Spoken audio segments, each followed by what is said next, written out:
Hello, you wonderful people, and welcome to another episode of Crime Centric. This being a show which type of crime dramas that I watch. For today's episode, I'm going to talk about the latest episode of Good Girls. A lot of really interesting things went down in this episode, so let's break it down.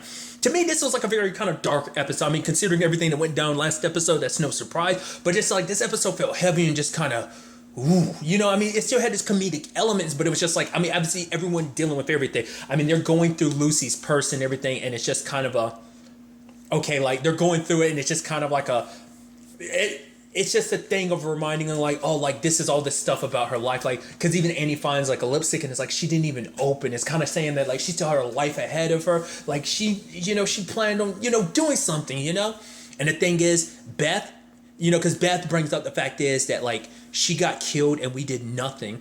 It's like Ruby says like I didn't look, and Beth was like I didn't look either, and he's like I saw everything. I was like Jesus. Annie already has like a whole bunch of shit to deal with. On top of the fact that she saw someone get murdered. That's gnarly, dude, and she can't get it out of her head. Hell, to the point she's going to therapy, like which Annie has avoided therapy like crazy, so for her to kind of be seeking it out speaks volumes. She ended up visiting Home Dude. I see that actor in so many different things. I think he was in, I want to say he's in Weeds, but I could be mistaken. I know like the most recent thing I want to say is he's the weed dude in Longmire, but he pops up in a whole bunch of comedy stuff. But she's opening it up about everything. He's like, "Do you have her perfume on?" She's like, "What are you talking about?" It's like, and then she's like, "No," and he keeps on, and he was writing stuff down. He's like, maybe the soap you use or something. It's like, it's just regular soap. And it's like, all right, maybe, and then he was like, you know what? How about we just start over? She's like, okay, good. That sounds good to me. He's like, so are you wearing any perfume? So it's like, all right,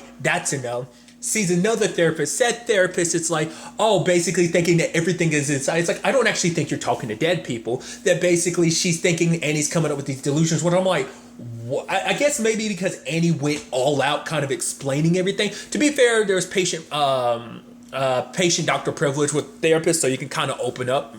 Unless they believe you're a danger to other people or to yourself, then they won't interfere. Otherwise, they won't interfere. But I guess like her probably explaining everything that went down. It's like, oh, you're. It's just so interesting that a therapist be like, maybe it's just her in particular. But I just thought it was interesting how it's like, you just kind of jump to the conclusion like that's all in her head or something like that. So there's that angle to this situation. But I do love that like she's getting Ben to kind of help her look through like all the different therapists and stuff like that. None come through until we get to the last one. It's like, ooh, and it's Josh. It's like bam. So it's almost fate to be like, to reunite you two. And obviously at first he's reluctant. I love that we see Timmy again. I like that we're seeing a repeat because Timmy's the one whose parents are going through a divorce. I remember that. So I think it's kind of neat that we get this. It's just like, just give me a minute, Timmy. I'm gonna go ahead of you. And obviously Josh is reluctant because it's like, all of this therapy stuff, it's just you seeking attention. The fact of the matter is, but, for her, it's like, how are you going to turn away a patient who is literally asking you for help? And it's like, I extended a hand, you kind of threw it back in my face, I gave your spot away. But then it's like, for her, it's like she had to talk to somebody. And I thought was kind of a real moment of just like, geez, that's sad and heartbreaking. It's like, why? Because for Annie, it's like, if she died tomorrow, the only thing people will remember her by is what's in her purse. Like the whole Lucy situation knocked that loose in her head. I was like, Jesus, that sucks. And she starts listing off the things, even bringing up like, oh yeah, sunglass case. I lost the sunglasses.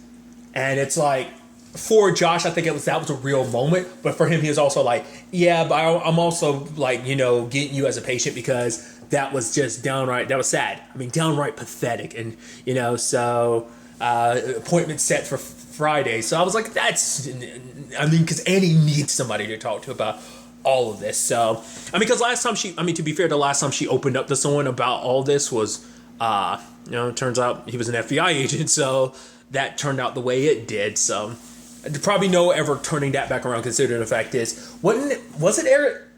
It was DC that he was going back to, right? I can't remember. It's been a little while, like where, he ended up, but regardless of all that, so that's that side of things. Another side of things is with Ruby, who's dealing with the fact is that obviously Stan gets to be in this position where they're going to review his suspension and decide, whether or not he gets to be a cop again. But obviously that kind of turns into a complicated thing of like, well, should Stan be a cop again? Because if he does, because even their daughter is like, so what are you going to do if daddy does become a cop again? Like, he'll have to arrest you at some point, right? And it's just kind of like, for part of you, like, oh, look at you being a smartass. But at the same time, it's like, look at you being a smartass. So it's kind of like, as a parent, you would almost feel, you wouldn't be too surprised if Ruby, because Ruby can't be too upset because her daughter sees through her. Her daughter's seen through for her for a while. But also part of you is like, oh, you're kind of reaching that pubescent age where you're talking back. And it's like, but at the same time, you're like, at the same time, it's just kind of like, she's only speaking the truth. But that obviously just makes Ruby feel even more guilty because it's like,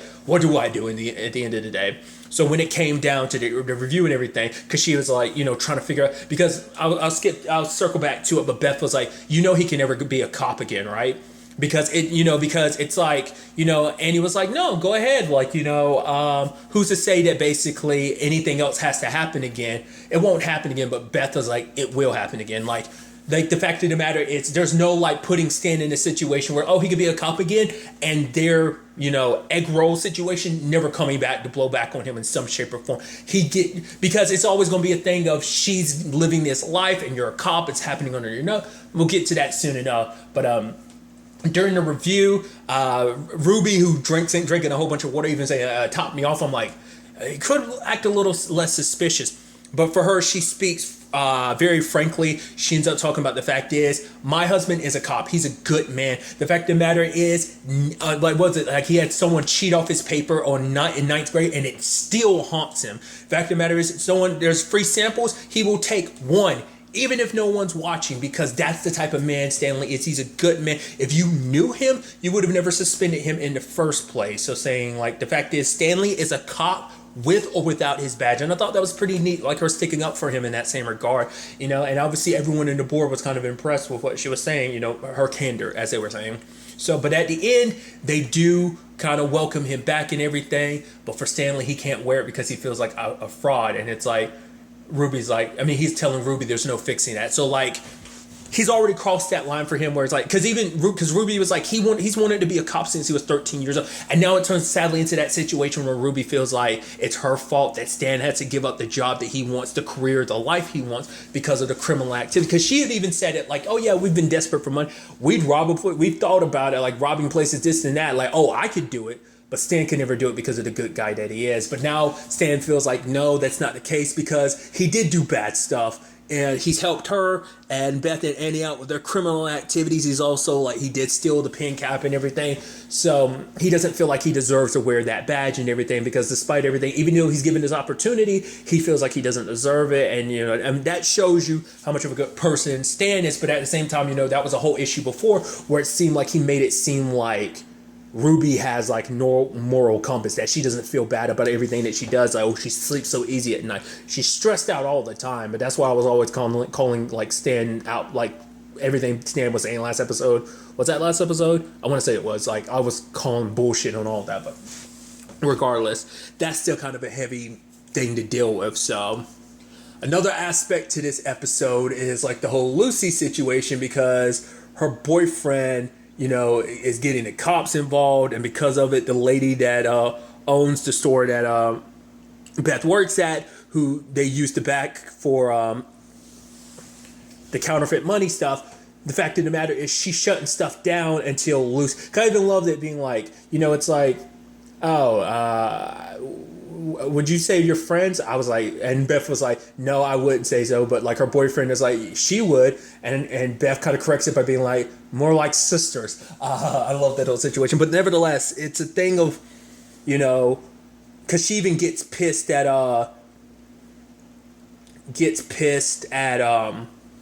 Rio, because Rio's kind of there being like, you need to kind of make this happen. But she's like, you screw things up. Because the boyfriend's now getting the cops involved, and the lady who owns the shop won't, it's all because of you. You messed up. But Rio's kind of like, me, it's a us type of situation, regardless of it all. So it's like, give me the address of the boyfriend. And she's like, no, because he's like going to make the boyfriend disappear, essentially. It's like, because that girl, she was a good girl. He was like, yeah, but the fact of the matter is, yeah, he knows how good she is. That the fact is that she probably would have spoke. It's like, I don't know. That's why I don't know whether it's a situation of, was that more so because she would talk? But I assumed, like, I didn't really catch that. I would have assumed it was more so a message to them to be like, all right, you get other people involved. This might be the outcome of that, so Luckily, things kind of, well, I was about to say Mary Pat didn't have to go down that route, but that, once again, that's a whole mess of a situation in itself. But regardless, Beth has to try and find a way out of this, so she's trying to break into Lucy's phone. And I love that whole situation where Annie was like, "Oh, I forgot what she was saying," like, because she was trying to understand what they were trying to do. And Ruby's like, "Why did you think we were trying to get in her phone?" And it's like, to slide into his DMs or something like that. And it was like, yeah, but they couldn't come up with the password. But then Ruby realizes it's a newer phone. At first I was like, is it going to be like a thumbprint or something like that? It's like facial recognition, and it's like, oh boy. So they got to find Lucy's body, which later on Home Dude, who works for Rio, it's like, oh yeah, her body's not in pieces. And just like, Beth's like, I only need her face. I was like, oh dude. And he's like, well, you know what I want. Your husband's not gonna like it. I love her being like, I have herpes. And he was like, no, I want a hot tub. And she's like, oh. And so obviously she comes to Dean later on about the whole situation. And it's like, well, apparently, Dorito's sick and everything. And he's like, oh, I don't want to see him. It's like, oh, give up. It's all over. And it's like, she's like, no, I'm not. He's like, I don't want to see another dead body. I don't want to see, his dead body. And she's like, I don't want to either. So I think she kind of explains everything to Dean, because Home Dude comes in. He's sitting down. He's like, oh, yeah, I like this. And Dean's like, oh, oh, that's going to get more expensive. And Home Dude looks at Beth. Beth looks at Dean. Dean looks at Beth. And it's like, oh, we'll kind of run that up. So that was interesting. And so I love when they do follow him, because he decides to take them to where Lucy is at night. But the fact is, I love Ruby immediately like, oh, no, this is sketchy. Out here, we drove through all that court and stuff like this. In the middle of the night, no one around. We about to get whacked type of situation. And he's like, why the hell you put that in my head? Because she's like, I've been through this situation too much to not recognize the signs. But then Beth is like, he wouldn't kill us before Dean put in the paperwork. That guy really loves hot tubs. And it's like, that is the thing. He's like all in on this. Like, you could get anything. You ain't even worried about getting paid. You just want a hot tub jet. That's so interesting. But I was thinking at first when they show up, they're like, so which one is it? My thought was like, are we going to find multiple bodies buried here? Turned out to be the case. We'll get to it, but not in the regard. I was thinking, but also at the same time, I was thinking like there were either like there was going to be multiple bodies buried, or that basically because they broke her up into pieces, that her body was literally scattered across the field. That's what I thought. But it's like, oh no, it's a cemetery. Well, makes sense, Warrior. But obviously luckily for them, all they had to do was find the places with fresh soil. But digging it up and everything, and obviously it's just, they find her glasses and everything. It's like, it's heartbreaking. You can just tell, like, none of them, like Annie and Ruby look the other way. Beth is the one dealing with everything. She's like, give me a wet wipe, another one, and they're dealing with that. Give me her phone, and like, even Beth's refusing to kind of look, but she has to be the most hands-on about it and stuff like that. Like, I feel like this is the most gruesome situation they've found themselves in so far in the series. I mean, they've had some terrible situations. I feel like this is the most gruesome one, so.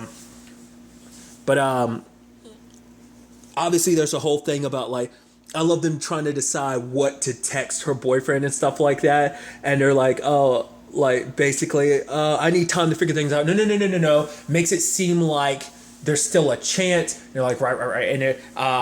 And I think Annie was like, it's not you, it's me. And Ruby's like, no one says that. Yes, everyone says that. And I forgot what it was Beth was saying, but Annie was quickly like, AKA, it's not you, it's not you, it's me type of situation. And then they're talking about like, oh yeah, like put shrug emojis. No, put the broken heart emoji. She's like, why do I even need to use an emoji? It's like, it makes it more impactful.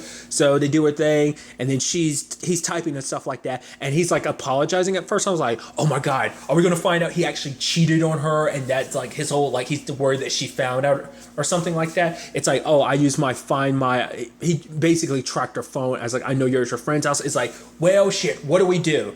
And at the end of the day, it's like, they can't smash her phone because all this is going to be is the last location her phone was at. So he comes over because Beth tells him to come over, so I was like, to tell him that, Lucy's gone. I was like, are you going to straight up tell him the truth about everything? But he doesn't. He just says like, oh, I dropped her off at the airport. He tracks her phone and it's in Arizona. I was like, pretty smart. Good thing you did that ahead of time, because you knew that he would track it just to make sure. And it sells the lie that she's in Arizona. So that's interesting. Sad. But I mean, at the end of the day, they were able to save his life. So, but at the same time, after they got back from Lucy, Dean was kind of like, oh, it's all over. Like the way he's checking, because Dorito hadn't been eating, and it's like, oh man, it's over, it's done. Like no point in But Beth starts breaking down. She's like, no, I'm gonna get the money. And he's like, how? She's like, I don't know, but I'm gonna get the money, and we're gonna save him. We're not gonna let him die, because for her, like, saving Dorito in a sense is she can't have more death. After witnessing the whole Lucy situation, after having to dig up her body, her dismembered body, we should put it at that. The fact of the matter is, she, like, by saving Dorito, it's like it's almost like we did something good. Like, instead of just all the terrible shit, it's kind of what that comes down to. So, but Dean does take Dorito to the vet and everything, but it turns out Dorito's a girl. Lo and behold, is giving birth and everything, so that's cool. But then at the same time, lo and behold, who shows up? Lucy's boyfriend, because he has to drop off a whole bunch of bird food. And the fact is, Dean's there looking like, he's probably like, I saw him look up, I thought he recognized who that was, or knew. He didn't, because I guess he's like, oh, interesting, bird food. Oh, we need bird food. Get in the elevator. I was like, all right. Dean gets in the elevator by himself. I was like, because at first I was like, told the elevator opens. Like, oh, is he gonna be in there? Oh, he's not. Okay, good. Dean. And then it's like her boyfriend. He's like, oh, open it. Could you hold the door? I'm like, oh. And then beside each other, she's like, where'd you get that bird? Yeah, my wife rescued him. What's his name? Dorito. And he's looking at it. I'm like, oh shit. And he whistles, and Ajun, Dorito, ends up whistling too. And then Dean looks down and then looks at him, and they're looking at each other. I think in that moment, Dean's like, shit, I know exactly who you are. I was like, all that carefully planned stuff. Now the argument will be like, because he knows something's up, because Lucy would never leave without Ajun, most likely, because she loves him so much. So I'm like, that moment screwed everything up. While at the same time, Beth's doing her thing of, getting the printing press started. But then she stops partway when dumping the money out. And she only gives part of the money to Rio, and suggesting like, oh, like, ink prices went up. And he's like, where's the invoice? And she shows it to him like, did you print that fake invoice? And I think she probably did. So he's kind of, it's like, what about the boyfriend? He got over it. And Rio's like, they always do. But it turns out she kept a lot of the money. So she's only going to be giving small returns. So she's going to be slowly skimming off the top. I didn't even think about that till now, because I'm about to make a comparison or something, but it's not worth it. It would have led down a tangent. I'm not going to go down. But regardless, it's always like, okay, so she's going to be skimming off the top, like who knows how much. But I wonder what she's going to do. I guess she's going to save up enough money to get home due to turn on Rio, or like, I mean, what? I guess she's going to try and buy him out, like buy their lives. But obviously for Rio, it's too personal now. He wants Beth and them all dead, because it's like, oh, because no matter what happened, he's like, you put 3 slugs in me type of situation. So he's not going to forgive, and he sure as hell ain't going to forget. But I'm curious to see what she does. Well, to be fair, she needs the money to take care of the bird. For her, it's like, it's her way to kind of, like I said, keep Lucy alive, but also kind of respect, like, oh, this bird meant a lot to Lucy, so we're going to do that. But also, like, I'm curious what else she has planned for it. She must be making big money moves, like I said, to counteract Rio in some shape or form, because it's not like, even, like I said, not even paying him off. He made it seem like, oh, you paid me off. It's like, no, that's not going to be enough. So I'm curious to see what she ends up doing in the grand scheme of things, so that's definitely going to be interesting. It's going to be interesting in general to see where all of this takes us going forward into the next episode. But really, that's all I want to talk about. Till the next time we meet, be happy, be safe, live life to the fullest, and enjoy it. Good day and goodbye.